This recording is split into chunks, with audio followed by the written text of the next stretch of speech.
వంశీ ఒక సంవత్సరం తర్వాత తన ఊరికి వస్తాడు. మొదట ఇంటికి వెళ్లకుండా తన రౌద్రాను కలుసుకోవడానికి ఊరి చివర ఉన్న మర్రి చెట్టు దగ్గర కారు ఆపుతాడు. అక్కడ రౌద్ర చెట్టు కింద కూర్చొని ఉంటుంది. వంశీ, వచ్చేశావా? కానీ చాలా ఆలస్యంగా వచ్చావు. నా పేరు రౌద్ర. నేను మళ్ళీ తిరిగి వచ్చాను నా పగ తీర్చుకోడానికి. ఇదే ఊరి చివరి, ఇదే మర్రి చెట్టు కింద నన్ను కాల్చి చప్పేశార్రా నన్ను.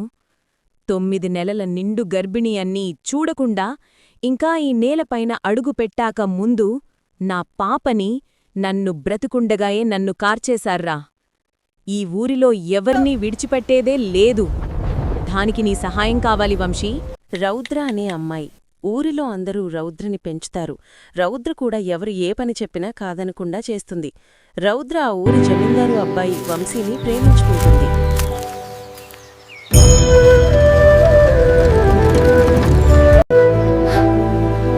ప్రేమ అన్ని హద్దులు దాటేస్తుంది వంశీ. నేను రౌద్రాన్ని ప్రేమిస్తున్నాను. దయచేసి మా పెళ్లికి ఒప్పుకొంది.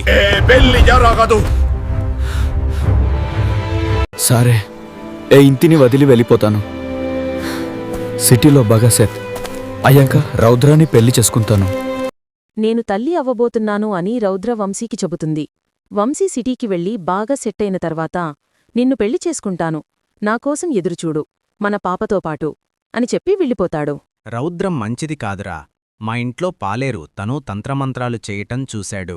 అంతేకాదు, కడుపు చేయించుకొని తిరుగుతుంది. అలాంటి ఆమె బ్రతికి ఉంటే మనకే చెడ్డపేరు. ఏదో ఊరి చివర ఉన్న చెట్టుకి కట్టి చంపేద్దాం.